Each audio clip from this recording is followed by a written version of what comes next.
Mas a FENAGE, eu dizia, e vamos aqui comigo, vamos aqui fechado comigo, a FENAGE, a Federação Nacional dos Jornalistas, ela pediu nesta terça-feira, né, que o Supremo Tribunal Federal reavalie a decisão que derrubou a exigência de formação em nível superior para jornalista, ou seja, em 2009. Então, eles estão felizes, estão contentes. Em uma postagem nas redes sociais, o presidente da FENAGE, que é a Samira de Castro, reforçou a percepção, disse ela, de que o atual ambiente digital requer um padrão maior de qualidade técnica e de responsabilidade ética no trato da informação. Diz ela, a FENAGE tem alertado há anos o quanto essa decisão tem sido danosa para a sociedade brasileira, que foi o que disse aqui também a nossa audiência, o Paulinho. O ponto, meus caros, é que é uma reserva de mercado, existe uma reserva de mercado ou interesse de algumas associações como o FENAGE, que qual é a nomenclatura? Federação Nacional dos Jornalistas, FENAGE, pode ter um interesse de mercado, de reserva de mercado. Eu vou lá, porque é isso, né? Como tem o diploma, é que nem no direito. No direito, como você tem a exigência do diploma e depois você tem a exigência da OAB, muita gente consegue, de alguma forma, fazer reserva de mercado, muita gente ganha dinheiro com todas essas etapas que a pessoa precisa passar para poder exercer a profissão. E o que a FENAGE aqui está de olho é nisso. Daqui a pouco eles querem fazer uma provinha da OAB, encampada aqui pela FENAGE, para o jornalista passar. E aí vai estar lá na prova se você acha que é uma maravilha o STF, se nós vivemos uma democracia dos ursinhos carinhosos ou não, e a depender do que você responde, passa ou não na prova. Você entendeu onde que isso vai? Você entendeu onde isso pode chegar? E a FENAGE ou outras associações ou estão pensando só em reserva de mercado, ou simplesmente estão pensando em lucrar, e de alguma forma se beneficiar da burocracia que está por vir com a exigência do diploma. É isso, né, Mota? E Marcília, infelizmente, é como eu comecei o meu comentário anterior, o país não está preparado para essa discussão, porque muita gente boa, muita gente inteligente ainda acredita que é preciso a intervenção do Estado em tudo que se faz. Então, olha, eu fiz um comentário aqui nas redes sociais hoje, um comentário que eu fiz aqui também, dizendo, essa entidade que está pedindo a volta da exigência do diploma para quem trabalha como jornalista é a mesma que tem pessoas que nunca passaram no concurso de juiz, mas exercem a função de magistrado. Aí entrou uma pessoa, não vou dizer o nome, mas uma senhora, e rebatendo o meu comentário, dizendo o seguinte, mas eles fizeram faculdade, né? E aí ela diz, então essa é sempre a diminuição de um pensamento crítico apoiado em meias verdades. Jornalismo deveria ser uma profissão séria, com base, com ética. Assim, é um comentário sobre a minha postagem, um comentário completamente incompreensível. Mas quando você tenta tirar o suco desse comentário, você vê que é uma pessoa que acha que realmente colocar a exigência de diploma vai transformar o jornalismo do que ele é hoje numa profissão séria, com base, com ética. Ora, qualquer um que já frequentou uma universidade hoje em dia no Brasil sabe da total hegemonia do pensamento de esquerda, principalmente nas chamadas ciências humanas, principalmente em disciplinas como jornalismo, como direito.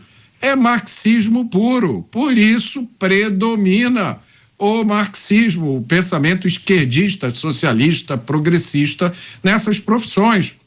Então, a partir do momento em que você coloca uma exigência como essa, você vai promover a desoxigenação das profissões.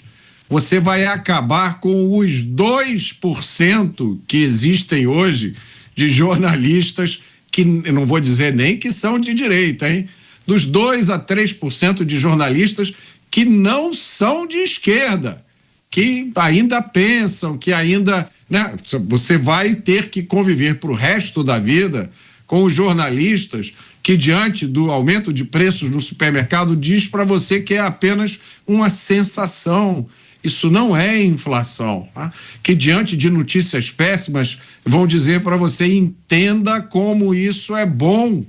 Esse é o jornalismo que vai sobrar. Olha, aí o Oswaldo Andrade aqui fala, ó, Marcília, o bode berra, a ovelha bale. É verdade, mas eu quero saber o som. Qual é o som, né? Essa é a questão. A onomatopeia, como disse o Mota. Também a Silvia Barata, que sempre está conosco. Ó, sempre que for possível, a gente vai lendo as mensagens de vocês, desde que elas sejam mensagens minimamente líveis, né? Vamos dizer assim. A gente lê, claro, de qualquer extrato, você de esquerda, de direita, enfim, você está sendo sempre lido. A Silvia fala, vírgula obrigatória antes do vocativo, é isso mesmo, a Silvia está certa. E alguém fala assim, diploma para político também. Veja, o ponto é esse, né? Ou a gente, então, tem diploma, porque, olha, eu estava até recuperando, outra pessoa que não tinha diploma era o Pulitzer. O Joseph Pulitzer, jornalista que dá o nome ao mais importante prêmio de jornalismo mundial, não tinha diploma. Não tinha diploma de jornalismo. Será que o Moraes sabe disso? Será que o Moraes passaria o Pulitzer no cursinho dele de jornalismo, a FENAGE? Será que a FENAGE, conseguiria aprovar o Pulitzer? E outros mais. Aquele jornalista que investigou o caso Watergate, também, o Bob... agora me fugiu o sobrenome dele, que também não tinha, Woodward, eu acho que é Woodward o sobrenome dele, Truman Capote também não tinha, enfim, e outros mais. Agora, aqui na Pindorama brasileira, a gente acha que a gente pode dar o diploma de jornalista para os sábios, né? Os sábios do STF é que vão escolher qual é o diploma de jornalista adequado a ser dado, ou quem é adequado para exercer a função de jornalista. Tem um post meu que eu comento, tá no ponto? Vamos lá. Então, pode pôr, deixa eu botar o óculos aqui, eu não enxergo nada, estou completamente cego, e eu escrevo o seguinte, muito curioso que ministros do STF chegam ao cargo por indicação política e interesses pessoais do presidente que o indica, e não por concurso, e não por técnica, e se achem no direito de meter o dedo na carreira dos outros para dizer que um diploma melhoraria o jornalismo. Essa, para mim, é a questão mais relevante disso. Há uma hipocrisia nessa história, há uma incongruência de raiz. Como é que os ministros do STF, que não está nem um pouco bem da bola, vamos dizer assim, né? Os ministros do STF que não estão com a melhor das credibilidades para ser minimamente gentil durante os últimos 7 anos, ministros que têm jogado fora a Constituição, que têm aberto mão de lê-la. Duvido que alguns deles já abriram a Constituição. Tratam a Constituição como uma página em branco. Tratam a Constituição como um livro de sebo. Aposto que tem muita Constituição que entregaram para os ministros do STF assim que nomeados, e hoje eles devem ter revendido para sebo, porque não é possível. Jogam fora o que está lá dentro. E esses que muitas vezes não têm concurso nenhum, que muitas vezes até repetiram, como o caso do Toffoli, repetiu 2 vezes num concurso para juiz, eles se acham tecnicamente aptos, não só para rever uma decisão transitada em julgado de 2009, como também para dizer o que é bom e o que é ruim na carreira dos outros. Pô, é o fim da picada. Como é que a gente pode tolerar? E aí vem entidade jornalística, ao invés de dizer isso que eu estou dizendo, ao invés de dizer, olha, ô ministros do STF, cuidem do seu. Cuidem do seu nariz. Será que a carreira de juiz está uma maravilha? Será que os magistrados andam muito bem? Será que a população está contente ou minimamente satisfeita com o serviço prestado pelo STF ao Brasil? Será que a Constituição de 88 está sendo cumprida por vocês? Ao invés da FENAGE ou entidades jornalísticas dizerem isso, olha, cuidem do seu antes de cuidarem do meu, não vão lá e dizem, olha, eles têm razão, parabéns para eles, vamos lá. Então fica difícil, porque como você disse, Mota, não só o bode é posto na sala, como tem gente que bate palma, comemora o bode e fala, vem cá, bode, dorme comigo, vamos dormir de conchinha comigo, bode. Tem muito jornalista fazendo isso durante o dia de hoje. imaginei essa reação quando eu vi o início dessa polêmica, né? Essa é uma manobra muito bem planejada, porque é evidente que há jornalistas que acham isso muito bom. É uma reserva de mercado, é isso.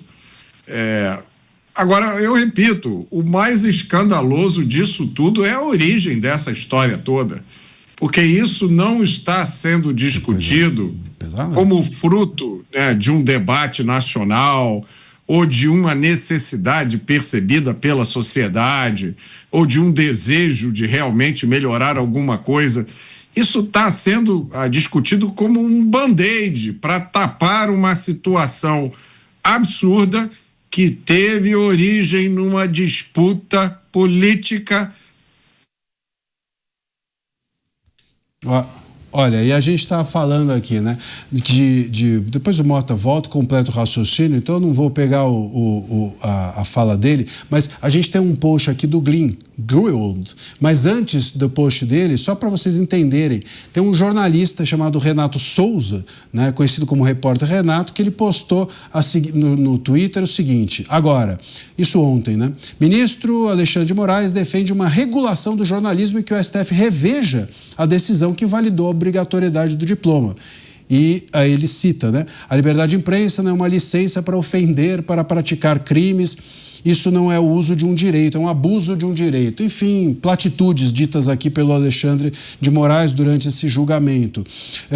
E aí ele complementa, com o jornalista, esse Renato, concordo com Nossa Excelência. Ai, meu Deus. Concordo com Nossa Excelência, que está na hora de refletirmos sobre o diploma de jornalismo. Nossa, ô Renato, é sua, hein? A sua, não a nossa. E aí o Glenn faz a seguinte postagem, a gente tem na tela, eu vou ter aqui que olhar com o meu óculos, que eu tô cegueta.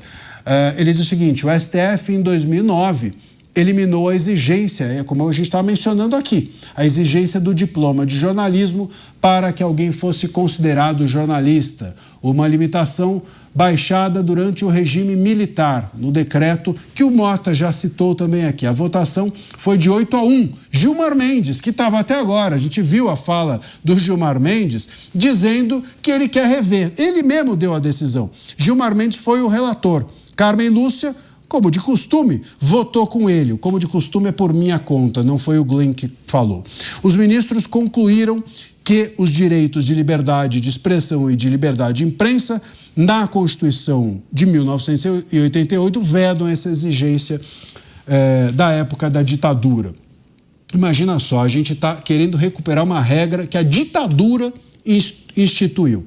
Agora, diz o Glenn, Flávio Dino e Alexandre de Moraes querem o poder de atacar o jornalismo ao reimpor essa exigência, eliminando no processo as proteções constitucionais de alguns dos jornalistas mais influentes, respeitados e premiados do país, que possuem formação em áreas diferentes do jornalismo ou que não concluíram a faculdade, mas ainda assim exercem um jornalismo importante há anos. Como todos os autoritários fazem, eles, está falando aqui dos ministros, estão atacando a imprensa livre. Eles estão tentando arrastar o Brasil ainda mais de volta à era da ditadura militar. Olha, eu me sinto, com esse post aqui do Glenn, realmente envergonhado.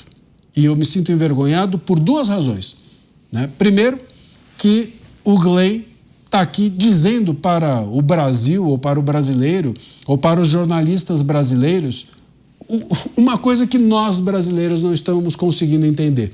Então fica muito difícil lidar com um país se tem que chegar alguém de fora e dizer, olha, vocês estão errando, vocês não estão respeitando os direitos de vocês, vocês não estão respeitando as liberdades de vocês. Já não chega o Trump, vira e mexe, ter de baixar aqui no Brasil para dizer a censura está comendo solta, isso prejudica a liberdade durante as eleições. Já não chega? Tem agora que o Glenn, também outro estrangeiro, chegar aqui e nos contar que nós estamos perdendo os nossos direitos, que nós estamos perdendo as nossas liberdades. Será que a gente não consegue nunca nesse país sozinho perceber o abismo? Será que alguém sempre tem que contar para a gente que nós estamos à beira dele? Que nós estamos caindo? É muito complicado. É muito difícil isso. E Mota, você, enfim, complementa o seu raciocínio, que eu quero trazer mais uma pimenta nessa história. É um outro assunto, mas tem a ver com esse. Eu queria levantar aqui o ponto curioso, que é o uso da expressão, do termo blogueiro, para se referir àquele jornalista do Maranhão que foi vítima, que foi alvo dessa operação, desse inquérito, né? Eu vi, inclusive, jornalistas usando essa expressão, blogueiro. E aí eu fiquei pensando, o que é um blogueiro, né? Será que blogueiros são pessoas que trabalham com a informação online, que escrevem, fazem posts em redes sociais? Será que a intenção de chamar de blogueiro é de desclassificar esses profissionais, dizendo, olha, isso aí não é um verdadeiro jornalista, é um blogueiro? E aí eu fiquei pensando, qual é a diferença entre um jornalista e um blogueiro? Ou perguntando de outra forma, o que é que caracteriza o trabalho de um jornalista? Como é que você define um jornalista? Certamente não é o fato da pessoa ser ou não formada num curso de jornalismo, tá? Eu fiquei pensando, a atividade jornalista, ela envolve um conjunto de habilidades, um conjunto de técnicas que podem ser aprendidas de outra forma, que não em uma sala de aula. Eu até me arrisco a dizer que algumas não podem ser ensinadas em sala de aula, tá? Você citou aí, Marcílio, alguns grandes nomes do jornalismo que não foram formados em jornalismo. E quais são as habilidades centrais de um jornalista? Ele precisa ter clareza cognitiva, precisa ter capacidade de raciocínio lógico, juntar uma coisa com a outra e tirar uma conclusão. Precisa ter habilidade de articular ideias e apresentar essas ideias de forma que as pessoas entendam. E, evidentemente, precisa da habilidade de escrever bem. Eu acho que isso que eu coloquei aqui são as habilidades básicas de um jornalista. O mundo está cheio de pessoas que possuem essas habilidades e que nunca passaram por uma sala de aula de jornalismo. Isso é a coisa mais óbvia. O fato de alguém escrever em um jornal, ou escrever em um blog, ou escrever em uma rede social, não altera a qualidade do que é escrito. A gente vê nas redes sociais postagens que eu guardo para ler depois e para usar como referência. Tamanha é a qualidade. E a gente vê editorial de jornal que dá vontade de chorar de vergonha. Então eu acho que o uso desse termo blogueiro, ele diz mais sobre a pessoa que está usando o termo do que sobre a pessoa que é objeto da crítica.